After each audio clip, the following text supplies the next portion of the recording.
Olá, estamos começando o programa Frente a Frente, aqui diretamente pelo Correio do Imbé.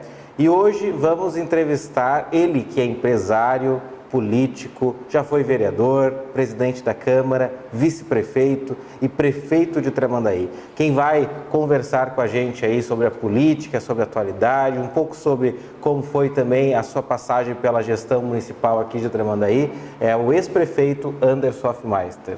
Tudo bem, prefeito?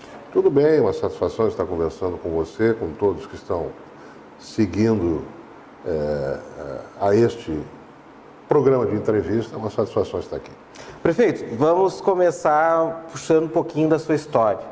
O senhor é de uma família tradicional de Tramandaí, a gente sabe que faz parte da história de Tramandaí e construiu uma carreira política muito sólida e longa, que não digo que fechou, porque o senhor continua na política, mas foi sagrada chegando à prefeitura, depois de ter seguido todos os trâmites, foi secretário municipal de turismo, isso, quando muito jovem também.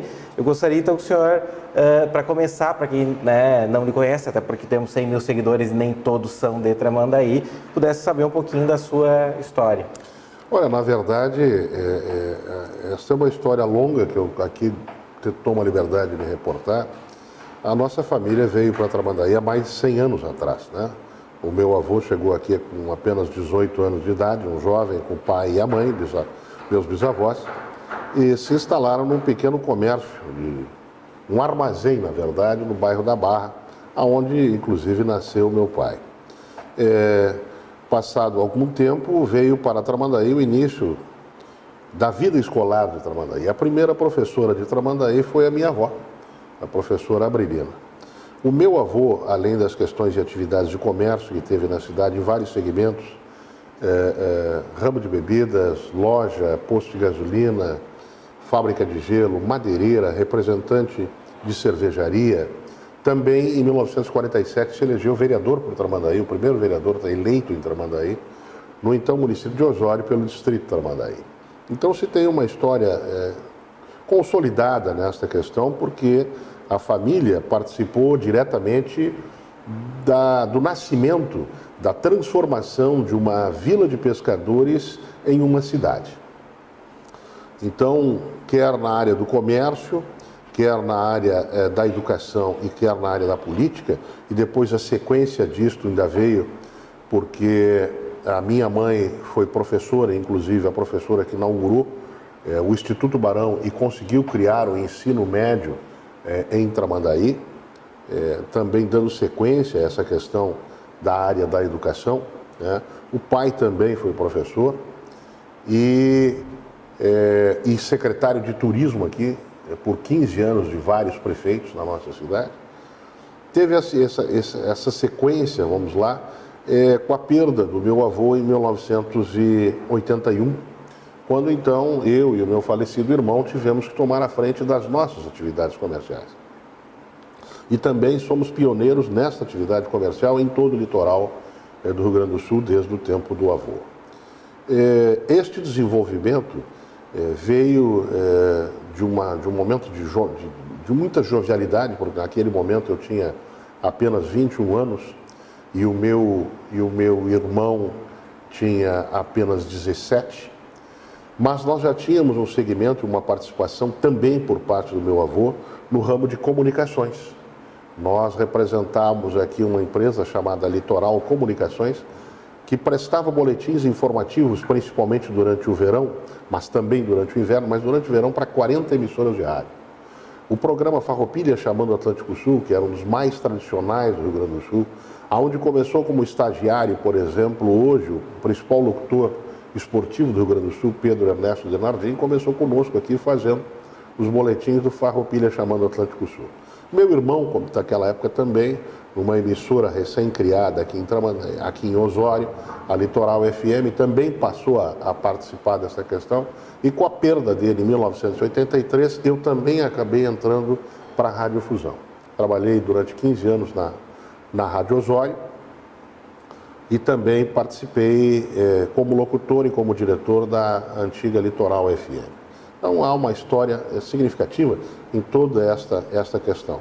Mas também em 1983, com a perda do meu irmão, também fui substituí-lo na questão de fazer os boletins para algumas emissoras de rádio. E acabei entrando nessa questão. Em 83 também, com a troca de prefeito em Tramandaí, fui convidado pelo prefeito João Carlos Wender também para assumir a Secretaria de Turismo. Então fui um secretário Nessa época tu ainda extremamente jovem, apenas aos 23 anos de idade. Mas não era vereador ainda? Não, absolutamente. Tinha só 23 anos de idade. Acabei me elegendo vereador no primeiro mandato com 28 anos de idade. Então, tenho um preâmbulo significativo e outro segmento muito importante para mim, que exerço até hoje, talvez a minha principal atividade hoje, seja ser professor lá no Instituto Barão, onde eu leciono desde os 21 anos de idade, com uma dedicação, e eu gosto muito, fui muitas vezes professor Paranifo, do curso técnico em contabilidade, agora temos o curso de transações imobiliárias, então também exercendo a atividade de professor, sendo então o quarto no segmento da família na área da educação. Então, tenho essa satisfação muito grande e o fechamento, quando trabalhamos logo depois que assumimos, uma conversa aqui no Seclimar com o professor Rui Opperman, que hoje é o reitor, na época vice-reitor, quando se iniciou a ideia e o trabalho de um fruto maravilhoso, talvez o mais importante da história de Tramandaí na educação, que é termos conseguido trazer o campus da URGS, o único campus fora de Porto Alegre, para o litoral e para Tramandaí. Então, é uma história bastante significativa, são mais de 100 anos nessa relação direta com Tramandaí, com o desenvolvimento, e aí talvez mais o objetivo aqui, Wagner, da entrevista é que com 14 anos, por o avô ter esse segmento político muito forte, por acontecer naquele tempo que eu era menino, a questão que Tramandaí era município de área de segurança, quando o prefeito Celso Correa Dávila havia sido afastado e nomeado então o general Luiz Dentes para ser prefeito da cidade, acompanhei estas mudanças políticas, todas acontecendo dentro do escritório do meu avô. As alterações que seriam feitas, os nomes indicados, essa questão toda por ele ser o homem da imprensa, na época, o único homem da imprensa, representando aqui então os diários e emissoras associadas, a época Jornal Diário de Notícias, TV Piratini, Rádio Farroupilha, naquele momento, então acompanhei essas questões todas lá em 1966, quando tivemos a eleição do Celso, e eu apenas com 8 anos de idade. Mas acompanhei, então, o afastamento do Celso e a intervenção militar a Tramandaí como área de segurança, por causa efetivamente da questão da Petrobras. Então, Tramandaí e Osório e Canoas foram municípios que tiveram esta intervenção, assim como os municípios de fronteira.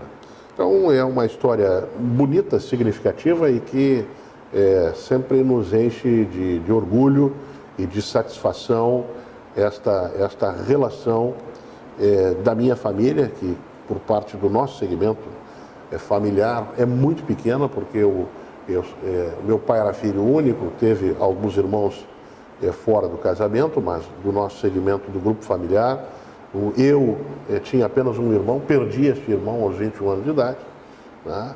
Tenho hoje 2 filhos e comemorado há poucos dias atrás o aniversário de 1 ano do meu primeiro neto. Então, é um segmento significativo e importante. Passado pela história de Tramandaí, prefeito, chegamos, né, até, podemos dizer assim, a um outro tempo, né? Muito se desenvolveu, a cidade cresceu, ela hoje não tem praticamente, a gente pode dizer que nenhuma característica com que ela tinha quando, né, de tempos antigos. Quais são os grandes desafios de administrar Tramandaí?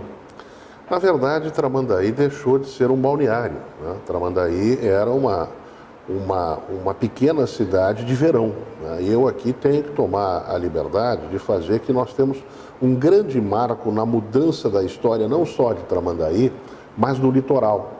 E esta mudança veio efetivamente, na minha concepção, de nós mostrarmos às pessoas que o litoral passou a existir com toda a infraestrutura, tá? E estamos aqui em um hotel significativo, numa ideia significativa, de que a mudança de se fazer, e aqui eu tomo a liberdade de fazer uma observação, Wagner.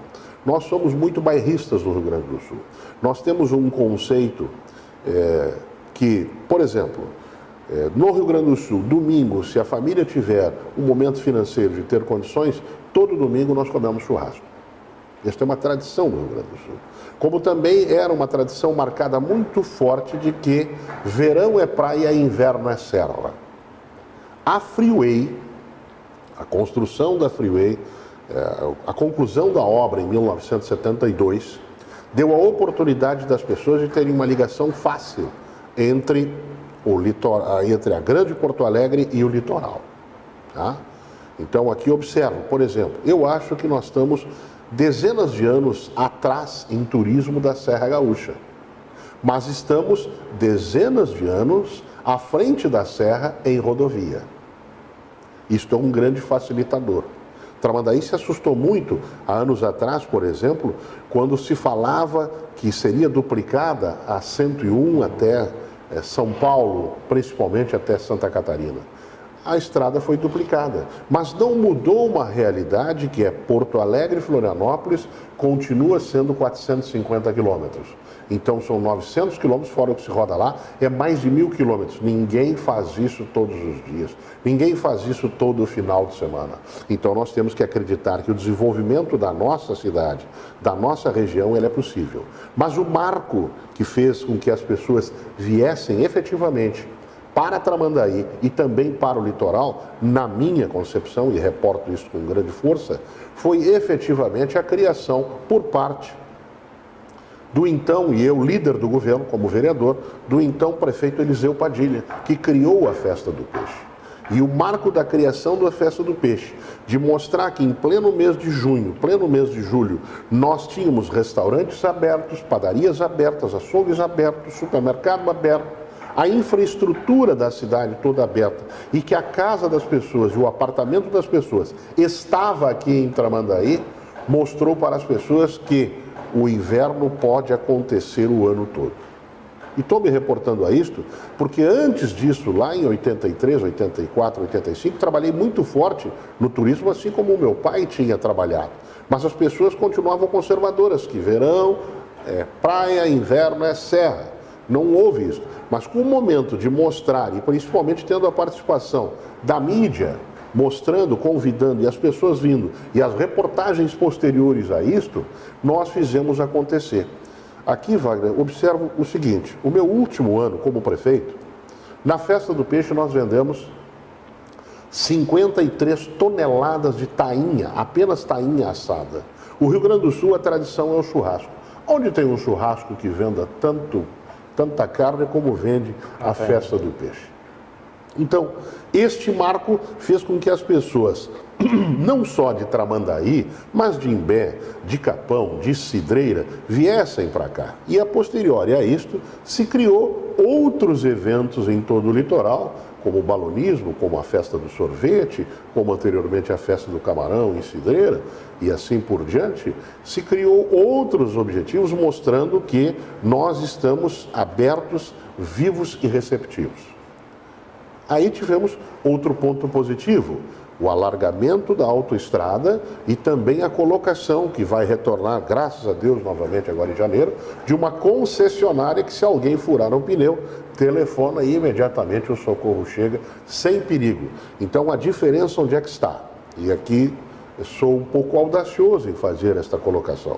As pessoas, quando vão à serra, domingo, 3, 4 horas da tarde, estão retornando por causa da estrada, por causa da neblina, por causa da serração, por causa que vai escurecer, e nós aqui em Tramandaí, as pessoas estão retornando num domingo após a janta com tranquilidade, principalmente a grande Porto Alegre. Esta é uma grande diferença que tivemos no passado.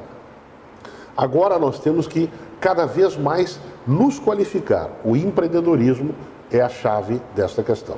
Mas só para fazer uma adendo, ainda assim dentro da sua fala, nos dias atuais, mesmo com as críticas que se recebe, mesmo com alguns questionamentos sobre a formatação, a Festa do Peixe ainda é importante para a cidade?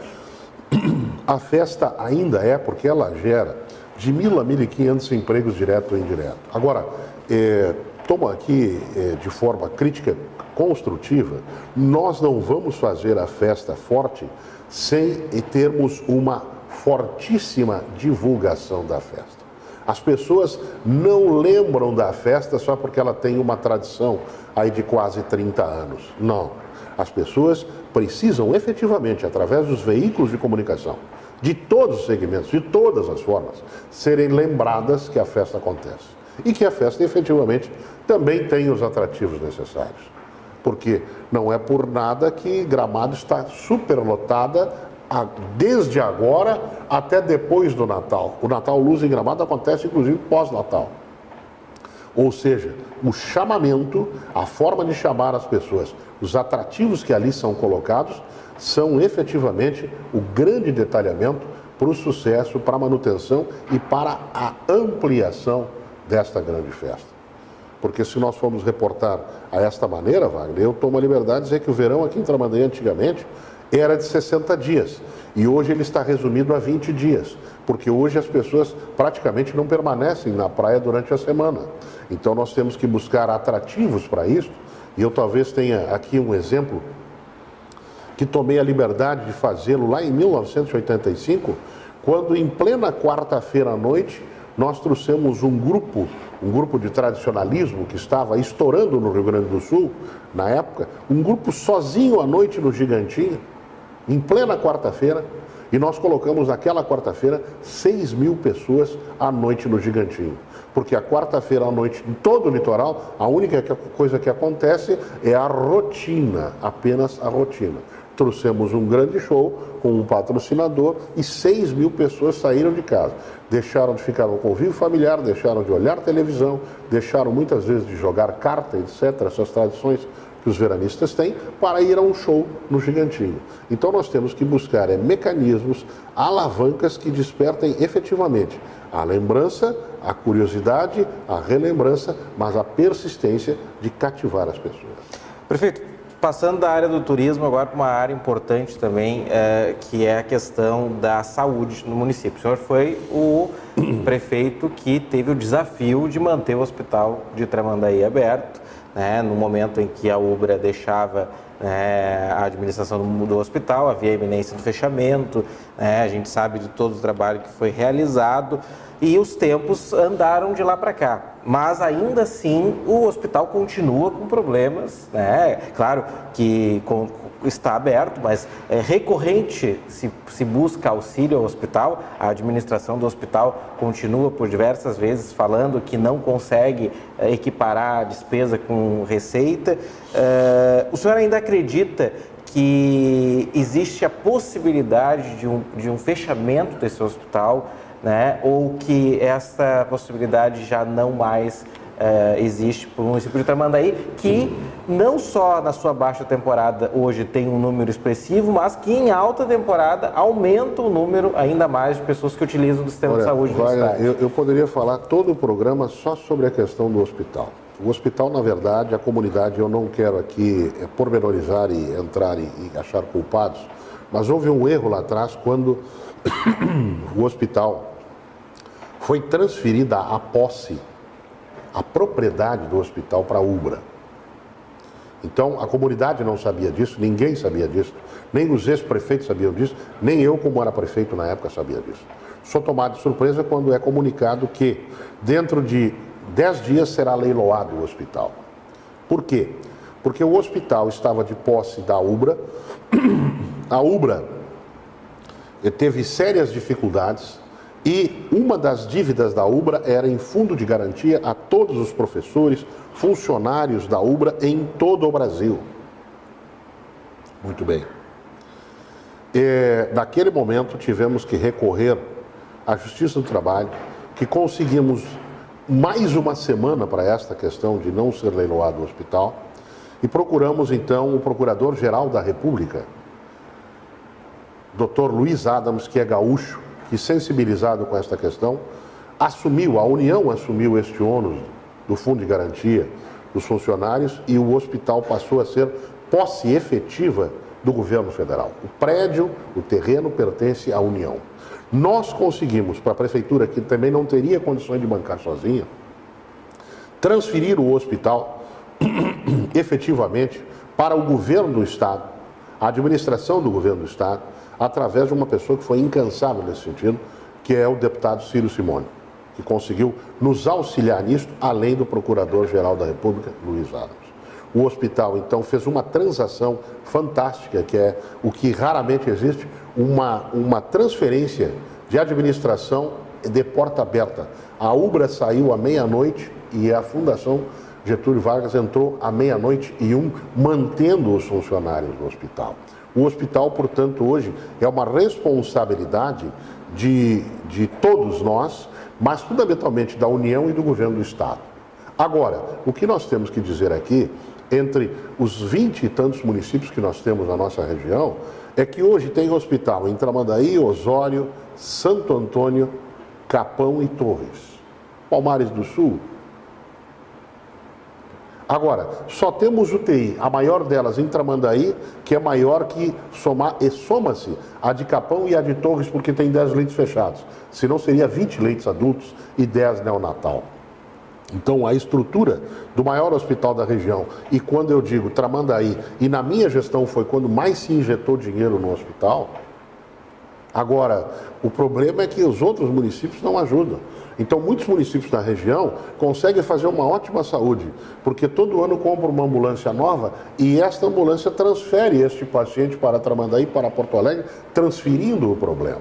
Então, o hospital não pode fechar. Agora, somado a isto, Wagner, eu lutei muito e já na primeira semana que venci a eleição, estava em Brasília tratando do compromisso que tinha de campanha, que era um novo pronto-socorro na cidade, e está aí o UPA, que num primeiro momento era para ser na área da Secretaria da Agricultura, na São José. Posteriormente, então, com o Estado não concordando, compramos aquele quarteirão inteiro onde está a UPA e trouxemos a UPA também com o apoio de um forte secretário de Saúde do Estado, naquele momento que foi o secretário Osmar Terra. Então, aonde tem UPA no litoral? Também só em Tramandaí.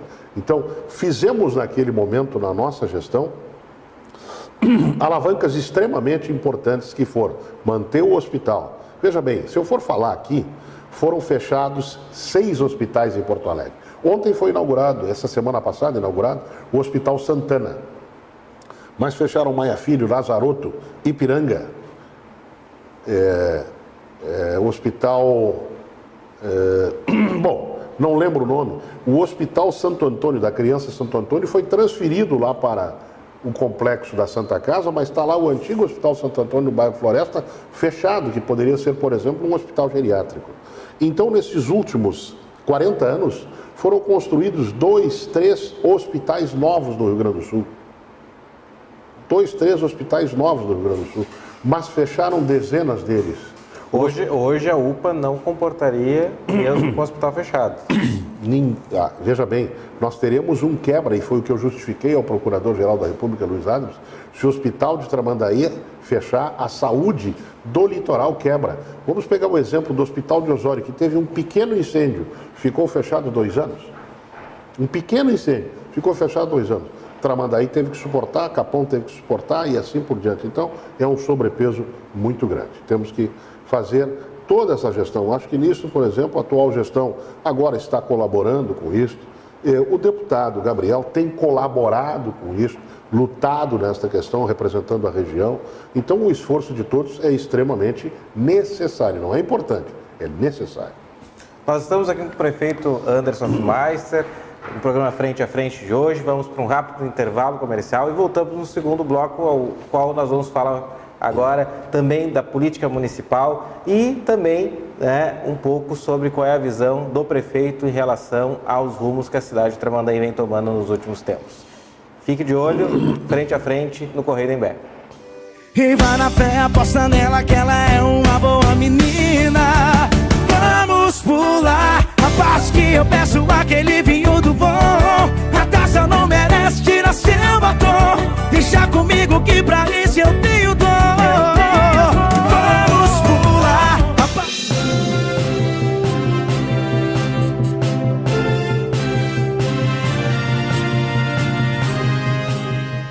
Estamos de volta ao programa Frente a Frente, aqui diretamente do Correio do Imbé. Quero aproveitar aqui, vocês já viram no comercial, mas fazer um agradecimento, como sempre a gente faz aqui também, a Cláudia, ao Hotel Mares do Sul, ao qual nos cede esse magnífico espaço do hotel aqui, com as suas salas, para que a gente possa estar levando a você o programa Frente a Frente aqui com os nossos convidados. Prefeito, infraestrutura. A gente sabe que as pessoas, elas têm uma expectativa muito grande na cidade em relação à infraestrutura, mas mesmo assim, a gente sabe que parece que é muito diferente a visão da população, às vezes, em relação ao empreendedor, né? A gente sabe que a construção civil, ela pensa em infraestrutura num modo mais amplo, e na cidade, quando se fala em infraestrutura, praticamente as pessoas falam em asfalto, até hoje, né? Talvez uma limpeza de rua, mas asfalto é um tema que muito, né, a gente vê falar na cidade de Tramandaí. Parece que é uma perspectiva que as pessoas sempre têm de asfalto, né? A gente sabe que todas as administrações, quando um prefeito assume, a primeira coisa que a população espera é que vá se fazer asfalto, né? E sabemos também que nos últimos anos a malha viária de Tramandaí, que não é nova, vamos dizer assim, né, se deteriorou. Sabemos que existem muitos buracos, sabemos que isso passa por diversos anos, né, e administrações da cidade, mas parece que a população atualmente ela anda um pouco mais incompreensiva, diríamos assim. Não sei se lhe parece que a população parece reivindicar mais das administrações. Isso principalmente através agora das redes sociais, que virou um canhão, né, para que as pessoas possam cobrar dos políticos ações. No seu tempo era assim, e o senhor ainda também concorda de que o asfalto seja algo importante para a cidade de Tramandaí? Olha, o asfalto é importante. Eu fiz 30 quilômetros de asfalto. Por exemplo, Rebouças Vergueiras, Domingos de Moraes, ruas com 3 quilômetros. Eu asfaltei da Protásio Alves até a João de Magalhães. Quanto valiam aquelas residências? Quanto valem posteriormente ao asfalto? 9 quilômetros de asfalto só ali. É importante e necessário. Mas outras coisas em infraestrutura, Wagner, e aqui vamos ter que reportar duas questões importantes. Lutamos muito e colocamos 63 quilômetros de rede d'água em Nova Tramandaí, Tramandaí Sul, Oásis, Jardim Atlântico, Jardim do Éden, que não tinham água no nosso governo. Infraestrutura é saneamento, colocamos água. Logo que assumimos o governo, lutamos muito, e aqui o secretário de Saneamento e Habitação do Estado, hoje prefeito de Gravataí, Marco Alba, foi parceiro nesse sentido, porque tínhamos uma porta aberta forte através do deputado José Otávio Germano com o ministro Márcio Fortes. E hoje o esgoto que está sendo implantado no litoral, na Tirolesa, no Recanto da Lagoa, na São Francisco, na São José, foi o recurso que nós trouxemos lá atrás, e a obra está sendo executada só agora. Então muitas vezes abre a rua para botar o esgoto, as pessoas reclamam que tem buraco. Mas o mais importante, naquele momento, é nós termos o esgoto o resto da vida. Quanto vai valer uma residência a partir do ano que vem, quando estiver funcionando o esgoto? E quanto valia antes? 10 dias de chuva, uma semana de chuva, como que se dá descarga nos bairros que não tem esgoto? Então, essa questão da infraestrutura, ela é muito forte. O que mudou do meu governo para cá? Realmente, cada pessoa hoje tem um veículo de comunicação na mão, que é um telefone. O WhatsApp é um veículo fortíssimo hoje, que tem um efeito de informação de uma rapidez estrondosa. Então, todos os segmentos que este momento novo do segmento através da internet proporciona às pessoas, tornou cada pessoa um locutor, tornou a pessoa um crítico, tornou a pessoa um opositor, um defensor e assim por diante. Eu acho que nós teríamos que usar, e tomo aqui a liberdade como professor, e critico muito isto aos meus alunos, é que eu, para fazer um trabalho, as pessoas que estão nos assistindo, que têm uma idade que nem a minha, um pouco menos ou um pouco mais, nós tínhamos dificuldade a fazer um trabalho, uma pesquisa, uma consulta para entregar um trabalho ao professor. Hoje se aperta e o Google nos entrega a pesquisa pronta. Quem é que fica utilizando o telefone, por exemplo, durante o dia, para estudar, para se informar, para adquirir mais conhecimento? O WhatsApp, de cada 100 mensagens mandadas, esta é a minha opinião, 99 são muitas vezes desnecessárias. Uma talvez seja importante. Então nós temos que trocar este momento de uma forma maravilhosa e importante, quer se continuar com a crítica, sem qualquer objetividade contrária. Mas nós temos que aproveitar isto para o positivo. Veja bem, a notícia negativa tem uma rapidez absurda. A notícia positiva de algo que aconteça positivo, ela tem uma dificuldade muito grande para caminhar. Se uma pessoa, neste momento, houver um acidente, uma fatalidade, todo mundo fica sabendo em seguida. Agora, esta pessoa que não teve a mesma tragédia, mas ficou boa, o ônibus conseguiu defender e não a atropelou e assim por diante, isto ninguém fala. Então, essa questão da infraestrutura, ela é necessária. O asfalto, eu, por exemplo, criei praças, criei monumentos, né? Aqui, ou em outra oportunidade, tem uma história maravilhosa sobre os 2 monumentos da Tainha. Que se eu contar esta história, as pessoas vão saber o significado daqueles monumentos. Sem saber o significado, não se dá importância. Mas mesmo assim, hoje são visitadas, né, e fotografadas. Mas tudo tem um grau de importância. Então, nós também temos que procurar divulgar e noticiar as coisas também positivas. Se ficarem só nos negativos, nós já levantamos de manhã cedo negativistas e dormimos novamente à noite negativistas. Prefeito, o senhor foi lembrado pelos servidores como um bom gestor para o funcionalismo municipal. A gente pode falar aqui na criação do Vale Alimentação, reposições salariais acima da inflação, ter colocado já no início da administração uma servidora municipal como secretária da administração, na sua administração. Mas sabemos também que hoje o funcionalismo anda um pouco descontente com as administrações públicas, né? E há muitas reclamações. E entre elas, principalmente, o senhor deve acompanhar na questão política, de que existem muitos projetos de lei que acabam modificando diretamente a vida dos servidores, né? Alguns até com percas salariais significativas, né, estão acontecendo.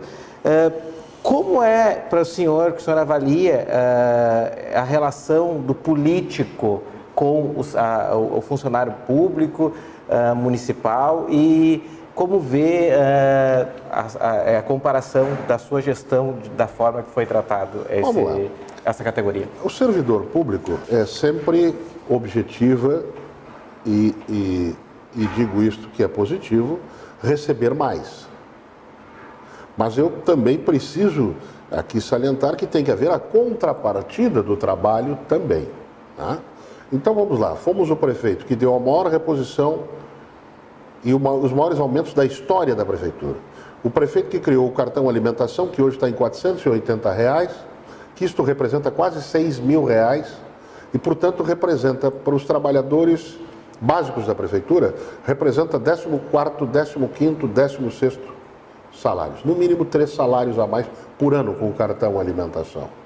Que anteriormente, quando criado, chamavam de cartão fome. O cartão foi criado efetivamente para ajudar o trabalhador no momento mais difícil, que era a última semana do mês, e principalmente valorizar aqueles trabalhadores que andam atrás de atestado médico, que aí perde-se o cartão alimentação. Esta, efetivamente, então foi algo positivo. A licença prêmio remunerada, compramos em todos os anos e pagamos em todos os anos. Foi altamente positivo para o trabalhador. Só que o trabalhador lembra das coisas positivas depois que a gente sai da prefeitura.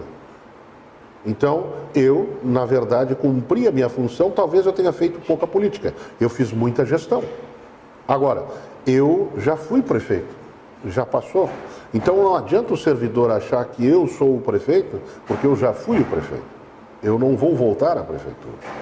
Então, o trabalhador tem que ser parceiro nessas questões. Tirar vantagens, por exemplo, a insalubridade do funcionalismo.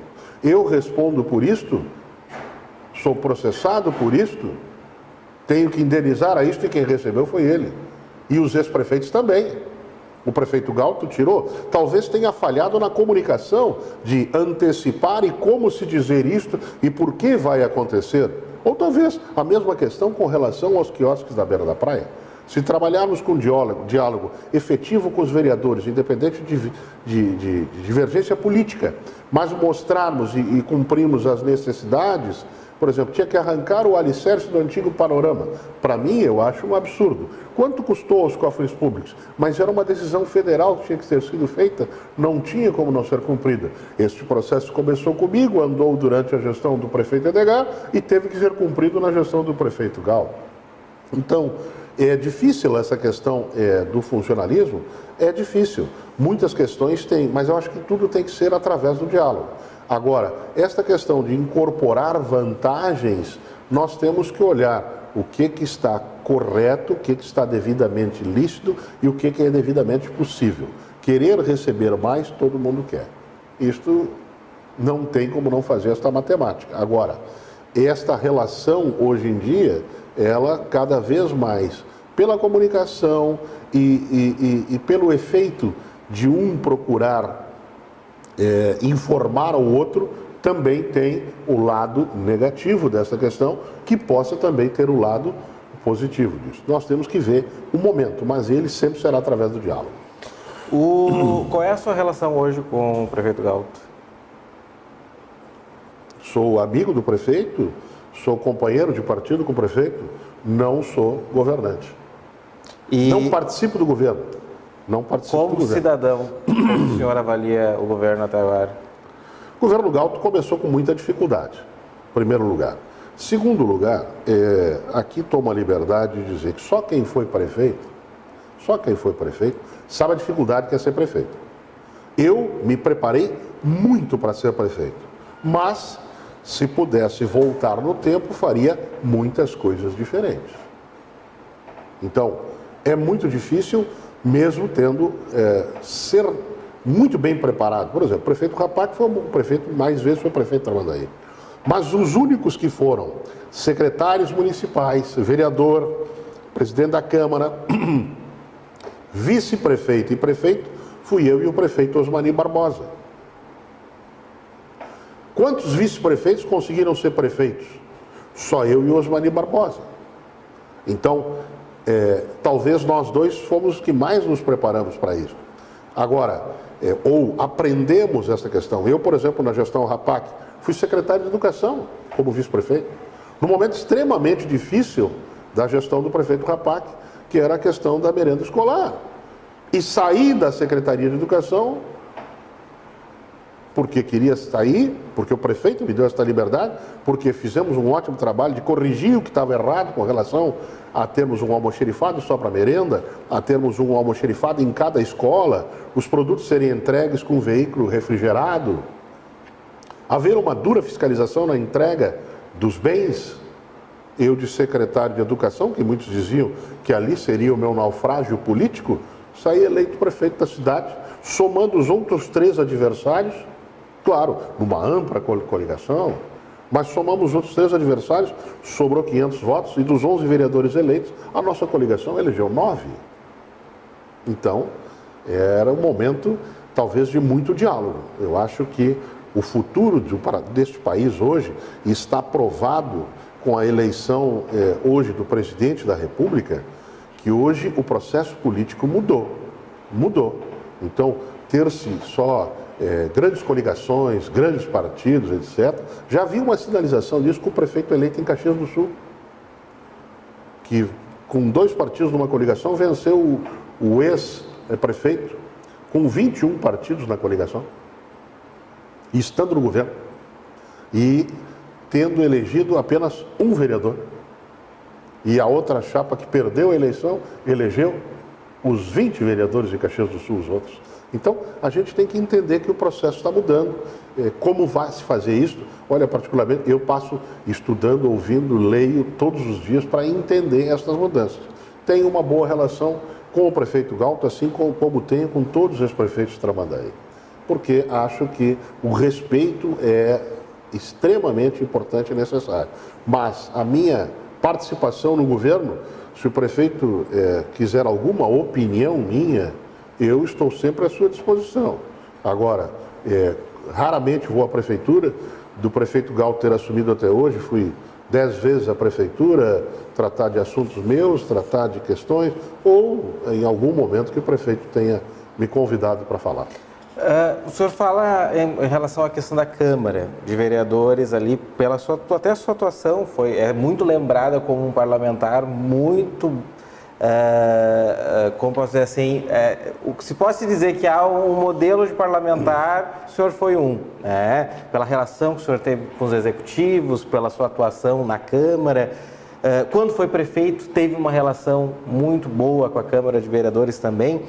No momento atual, existe uma divisão, eu acho que, como há muito tempo, pelo menos eu tenho 33 anos e desde que eu acompanho política há 18 anos, que realmente uma pontuação de divisão na Câmara de Vereadores com base governista e oposicionista, que difere-se no voto, de um voto parlamentar, para aprovações de projetos que sejam mandados para casa.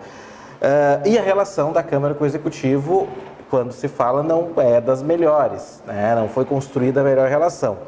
O que o senhor considera que seja primordial para um prefeito, não falo especificamente em relação ao prefeito Galto, mas um prefeito que queira administrar a cidade, para ter uma boa relação com a Câmara de Vereadores? Bom, vamos falar sobre a matemática aqui. A matemática, ela é exata. E nós temos que falar que todos que foram prefeitos de Tramandaí foram vereadores. À exceção do prefeito Eliseu Padilha, que não foi vereador, mas é o Eliseu Padilha que está aí até hoje, ministro de Estado, etc., pela competência pessoal dele. Então, a primeira questão é que para ser prefeito tem que ser vereador. O Galto também foi vereador. Talvez aqui, e de forma construtiva eu falo isso, o prefeito Galto ficou poucos meses na Câmara de Vereador, porque talvez eu tenha errado em trazê-lo para a Secretaria de Ação Social. O convívio entre os vereadores e aquela articulação política e a dificuldade que é para ser presidente da Câmara, por exemplo, é uma das engenharias mais complexas que existe, é ser presidente da Câmara de Vereadores. Talvez... Aliás, dizem que o senhor era um ótimo articulador das presidências da Câmara. Mas eu fui um ótimo articulador na Câmara de Vereadores porque, primeiro, disse aos companheiros que caminhavam junto conosco que, primeira questão, nós tínhamos que ter palavra um com o outro. Então, vamos lá. Eu me elegi, na última vez que fui vereador, e era o vereador mais votado da cidade, me elegi presidente da Câmara, assumindo o compromisso com vários companheiros que todos talvez tivessem a oportunidade, se não na presidência, mas na mesa da Câmara, ou oportunidade de trabalho. E eu trabalhei esta última vez na presidência da Câmara, tendo que reduzir o número de servidores, porque a Câmara também reduziu o número de vereadores. Então, baixamos de 15 para 11 vereadores, uma dificuldade tremenda.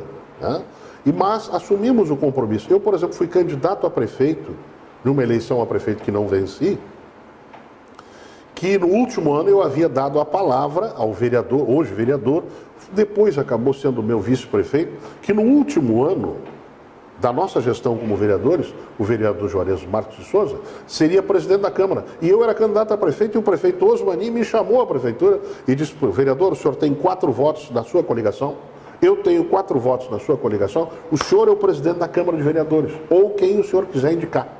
Mas eu não quero o PMDB na presidência da Câmara. E eu, naquele momento, lhe agradeço, mas nós erramos esta fala sobre a presidência da Câmara desde o primeiro dia. O senhor me convidou para ser secretário de Turismo e eu queria ser presidente da Câmara e trabalhei para isso. O senhor queria que o vereador Joel Abrão fosse o presidente da Câmara e eu queria ser o presidente da Câmara, porque na gestão lá do prefeito Padilha, que eu era para ter sido o presidente da Câmara no último ano, foi colocado o presidente Osmani Barbosa em detrimento ao compromisso que tinha comigo. Então, retomei naquele momento a questão que ser vereador, ser político, é cumprir os compromissos. Então, talvez nós tenhamos deixado. Veja bem, eu perdi uma eleição para prefeito, mas deixei os outros 4 presidentes da Câmara encaminhados. Então, criamos naquela época, era o chamado G8, o grupo dos 8 vereadores, que era imbatível porque nós tínhamos palavra e compromisso. Então, nisso saiu o vereador Iraí, presidente, saiu o Juarez, saiu o Osni, saí eu, presidente, posteriormente saiu o vereador Machado, saiu o vereador Márcio e assim por diante, porque temos que ter compromisso. Essa história que a gente ganhou esse ano e fez uma sacanagem, no outro vem a conta de volta. Então, o compromisso político, a boa relação, principalmente, eu acho que essa questão aqui eu não gostaria de entrar no mérito da atual relação executiva e Câmara, porque me sinto sem condições de fazer isso, porque sou ex-prefeito. Então, isto não caberia a mim fazê-lo. Mas, para se governar efetivamente, a Câmara é o braço direito e esquerdo juntos para se fazer essas questões. Então, uma boa articulação política, um bom contato político. Eu digo que nós podemos fazer oposição, mas não precisamos criar inimigos. Eu já tive vários adversários na cidade, já tive essas pessoas que em outro momento foram meus aliados, já tive essas pessoas como aliado em outro momento.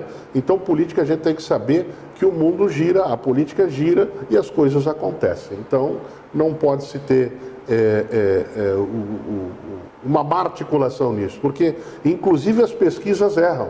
Está aí a maior prova da pesquisa no Rio Grande do Sul este ano, que não dava ele sequer em quarto, às vezes em quinto lugar, Luiz Carlos Reis, com 2 milhões, quase 600 mil votos, o senador com mais votos do Rio Grande do Sul. E aí se apostava que na saída da Ana Amélia, que faria um percentual de voto tão grande quanto este, porque as pesquisas indicavam que ela seria eleita, mas ela tentou uma missão maior, que era ser vice-presidente da República e construir o partido de nova sorte, eliminando os problemas de Lava Jato, etc., como vice-presidente da República. Deu errado o projeto da nossa querida amiga Ana Amélia. Mas o projeto do Luiz Carlos Reis, que saiu de candidato a governador e se obrigou a concorrer ao Senado, é o senador mais votado com 500 mil votos acima do senador Paim. Então, está aí um momento político novo. Para nós encerrarmos, o senhor foi presidente do PP, já por muito tempo, seu partido. O senhor está satisfeito com a condução da sigla hoje, atualmente na cidade? E, para já fechar junto nessa pergunta, acredita na manutenção possível dessa atual aliança que mantém-se no governo para 2020? E existe a possibilidade do seu nome estar à frente de uma candidatura na próxima eleição? Em primeiro lugar, com relação à condução do partido, não tenho condições de falar, porque sou membro da direção do partido, do executivo do partido. Agora nós temos que separar uma coisa importante. O partido ele é muito importante para chegar ao governo. Ganhou a eleição, o partido possa ser ouvido ou não. Quem governa é o prefeito, não é o partido. Então, isso é uma coisa importante que tem que ser dita. Em qualquer momento, quem é que governa? O partido ou é o prefeito? O partido colabora com o prefeito, mas quem governa é o prefeito. Então, essa questão é uma questão que tem que ser colocada. Eu estou satisfeito com a forma que o presidente Fernando está conduzindo o partido. Agora, muitas vezes, alguns companheiros me ligam: Anderson, tem um problema sério a ser resolvido. Não, esse problema é lá na prefeitura, não é no partido. Então, questões de governo são na prefeitura. O partido, se for necessário, vai ser ouvido, vai dar a ideia, vai dar o que pensa e assim por diante. Com relação ao futuro, sinceramente não sei porque não trato disso. A coligação normalmente é tratada, e tomo eu, que fui presidente do partido e candidato a prefeito, normalmente é tratada pelo candidato a prefeito. O partido colabora, o partido dá opinião, o partido é informado, mas é o candidato a prefeito. Então, em primeiro lugar, não sou candidato a prefeito, o meu nome não será colocado, o meu nome não está à disposição, eu sou um mero colaborador. Digo o seguinte: assumi a prefeitura, tinha raros cabelos brancos. Saí da prefeitura de cabelo branco, tomando vários comprimidos, como tomei no dia de hoje aqui, para baixar a pressão, etc, etc, etc. Então, ser prefeito é uma honra, é uma satisfação, mas é muito desgastante a pessoa, a saúde da pessoa, a vida da pessoa e o que fica pós ter sido prefeito, né? Então, não sei o que possa acontecer para a próxima eleição. Particularmente, digo que tem que se trabalhar já muito cedo para uma questão, mas, por outro lado, essas novas eleições mostraram aí, o governador do estado tem 33 anos de idade, o PSDB, com todo o meu respeito, é um partido muito menor que o PP, que o PMDB, que o PDT, e que os partidos, que o PT, que partidos tradicionais do Rio Grande do Sul, e é governador do estado hoje. O presidente Bolsonaro criou um partido e é presidente da República, então não sei o que possa acontecer. A política, na verdade, é o seguinte: Se não houver inimigos, tudo é possível em política. Desde que se pense no bem da cidade, desde que se pense no bem do Rio Grande, desde que se pense no bem do Brasil. Tudo é possível. Desde que seja para o bem da governança, não para o bem das pessoas. Prefeito, quero lhe agradecer. Lhe dou um minuto para o senhor fazer a sua saudação final a quem está nos assistindo. Muito obrigado, Wagner, muito obrigado ao Correio, muito obrigado às pessoas que tiraram esse tempo para nos assistir aqui nessa questão. Procuro ser uma coisa que sempre fui, transparente e objetivo. Pergunta não pode ficar sem resposta, questão não pode ficar sem atenção. Então nós temos que fazer um trabalho de comunidade. Eu, sinceramente, aqui aproveito esses segundos que me restam para dizer o seguinte: nós temos que retomar a história antiga enquanto comunidade, de nos darmos a mão, de nos auxiliarmos, de trabalharmos com espírito de comunidade. Isto é o que nós temos que fazer, é isto que eu, sinceramente, temos um problema, não temos que criticar só o problema, vamos ver como é que nós conseguimos também ajudar a solucionar este problema. A solução das pessoas, a solução dos problemas está na união de todos. Muito obrigado. Perfeito, muito obrigado, foi um prazer. Obrigado, satisfação, boa noite. Você que nos acompanhou, então fica aí com mais um programa Frente a Frente, aqui pelo Correio do Imbé. E semana que vem estamos de volta às 21 horas com mais alguma personalidade política para levar a você informação e principalmente aquilo que está aí acontecendo no cenário político do nosso município e da nossa região. Muito obrigado e boa noite a todos.